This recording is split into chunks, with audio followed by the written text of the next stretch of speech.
DGMO स्तर की बातचीत से पहले अहम बैठक भी आज हो रही है। पीएम मोदी से मिलने पहुंचे हैं तीनों सेना प्रमुख।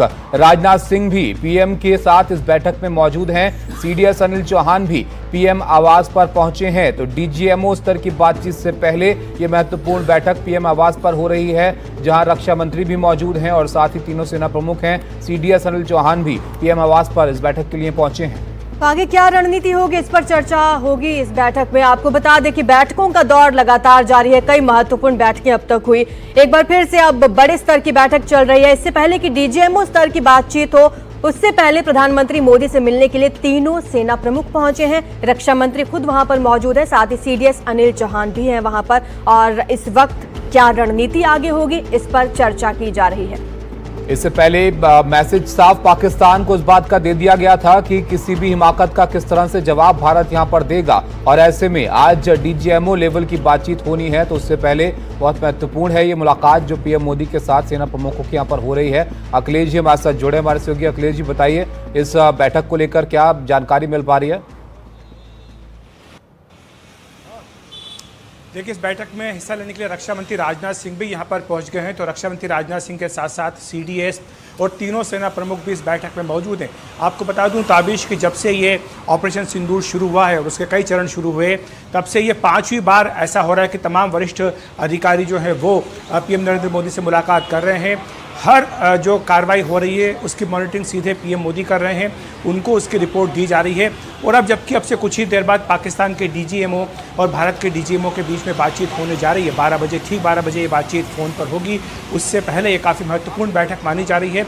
कल ही भारत की ओर से संदेश दे दिया गया था कि अगर पाकिस्तान की ओर से सीज़ फायर एग्रीमेंट जो किया गया है उसका उल्लंघन होता है तो सेना को फ्री हैंड दिया गया है इसका मुंहतोड़ जवाब देने के लिए। इसीलिए कारण यही रहा है कि कल से अभी तक आज सुबह तक एलओसी पर भी और इंटरनेशनल बॉर्डर पर भी पूरी तरह से शांति रही है। कहीं पर भी कोई पाकिस्तानी ड्रोन स्पॉट होने की कोई खबर नहीं आई, ना ही एलओसी पर जो लगातार पिछले कुछ दिनों से शेयरिंग हो रही थी उसकी कहीं से खबर आई। तो ये संदेश जो था वो पाकिस्तान तक पहुंच गया है। अब जो 12 बजे बातचीत होनी है उसमें क्या बात कही जानी है पाकिस्तान को, मुझे लगता है वो भी एक विषय रहेगा, इस पर की चर्चा होगी। और उसके बाद 2:30 बजे जो है वो डीजीएमओ सेना के और साथ ही जो उनके समकक्ष एयरफोर्स और नेवी के, उनकी साझा प्रेस कॉन्फ्रेंस होगी जिसमें बताया जाएगा कि पिछले 12 घंटे में क्या क्या डेवलपमेंट हुए हैं। ठीक है, हमारे साथ editor foreign affairs Uma Shankar Singh studio में ही मौजूद हैं। उमा, किन किन फैक्टर्स का ध्यान रखा जाता है आगे की कोई भी रणनीति बनाने के लिए, खासतौर पर अगर सामने वाला देश पाकिस्तान है तो? जी देखिए, जो डीजीएमओ की जो बातचीत होने जा रही है वो जिस दिन ये बातचीत हुई 10 मई को 3:30 बजे 3:35 पे, उसके बाद जो एक सहमति बनी और उस सहमति के बाद जो पाकिस्तान की तरफ से उस सहमति को तोड़ा गया, उसके बाद ये पहला मौका है जब दोनों डीजीएमओ जो है आपस में बात करेंगे। तो अव्वल तो निगाह इस बात पे लगी है कि पाकिस्तान की तरफ से क्या सफाई आती है, क्यों उसने उस समझौते का उल्लंघन किया जो कुछ घंटे पहले ही किया गया था। दूसरी अहम बात यह भी है कि कल पाकिस्तान विदेश मंत्रालय की तरफ से एक बयान आया था जिसमें एक अपडेट भी यहाँ बीच में दे देते हैं, आप अपनी बात को पूरा कीजिएगा। अजीत डोभाल भी इस बैठक में पहुंच गए हैं, तो यहाँ पर सीडीएस भी मौजूद हैं और अब अजीत डोभाल भी यहाँ पर पहुंच गए हैं, सेना प्रमुख भी हैं। और ये थोड़ी देर में डीजीएमओ लेवल की बातचीत होनी है, उससे पहले ये बैठक हो रही है। जी उमा जी, तो ये जो बातचीत होगी तो इसलिए इस पर निगाह लगी हुई है कि पाकिस्तान की तरफ से सफाई आएगी कि आखिरकार ऐसा क्यों किया गया और पाकिस्तान की जो अब राय है या जो रुख है वो क्या रहने जा रहा है। क्योंकि इस उल्लंघन को जो सहमति बनी थी 10 तारीख को, उस उल्लंघन को भारत ने बहुत सीरियस तरीके से लिया है। और जैसा कि भारत ने साफ किया है दुनिया के देशों को भी और उसके ज़रिए पाकिस्तान को भी कि अगर गोली आएगी तो गोला मारेंगे। तो ऐसे में अगर सीज फायर जो है वो जो कि पुराना सीज फायर है तो एलओसी पे उसका उल्लंघन अमूमन पाकिस्तान जो है करता रहता है, वो एक अलग मसला है। लेकिन जो अभी फौरी तौर पर जो ये समझौता हुआ है, ये सहमति बनी है, उसका अगर उल्लंघन हुआ तो भारत जो है उसी तीव्रता से नहीं बल्कि से ज़्यादा तीव्रता और ताकत के साथ जो है वो हमले करेगा, ये बात साफ कर दी गई है। जहाँ तक बात है कि पाकिस्तान से क्या उम्मीद करें, देखिए पाकिस्तान दशकों में तो समझा नहीं है, उसको उसके अंदर रियलाइजेशन की कोई बात ही नहीं है। वो अभी भी इस मौके का इस्तेमाल भी ब्राउनी पॉइंट इकट्ठा करने के लिए कर रहा है, मिस इन्फॉर्मेशन डिसइन्फॉर्मेशन में वो जुटा हुआ है।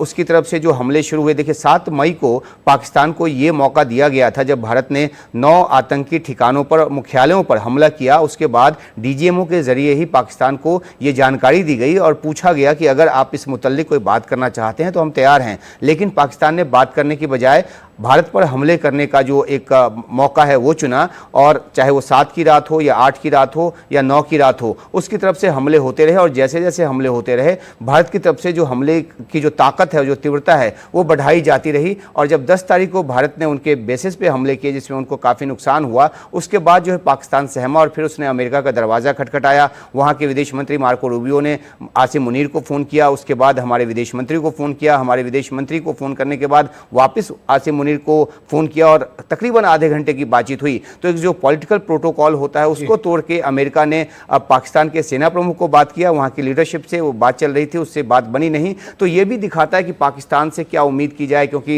एक सिंक में जाहिर तौर पर क्या उम्मीद पाकिस्तान से यहाँ पर होगी, ये तो जाहिर तौर पर दिखता है। और जैसे कि आतंकियों की आपने बात की, मैसेज दिया गया था, लेकिन वो उनको आतंकी माने तब ना, वो तो उनको संरक्षण देते हैं बाकायदा। बहरहाल अब अखिलेश जी हमारे साथ बने हुए हैं। अखिलेश जी, एनएसए भी पहुंच गए वहां पर, अपडेट आ रहा है?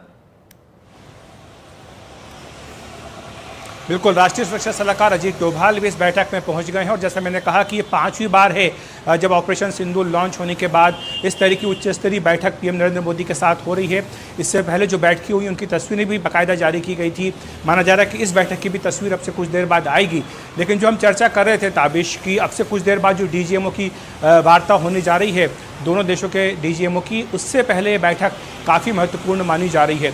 मैं आपको एक अपडेट और भी दे दूं कि जिस तरह का एक परसेप्शन पूरे देश में बनाया जा रहा है, उसको भी काउंटर करने की तैयारी चल रही है। कल बीजेपी अध्यक्ष जेपी नड्डा के साथ वरिष्ठ मंत्रियों की एक बैठक भी हुई थी, जिसमें गृह मंत्री अमित शाह, रक्षा मंत्री राजनाथ सिंह, सूचना प्रसारण मंत्री अश्विनी वैष्णव और तमाम जो बड़े मंत्री वो मौजूद थे। इसके साथ ही बीजेपी के भी कई महासचिव उस बैठक में मौजूद थे।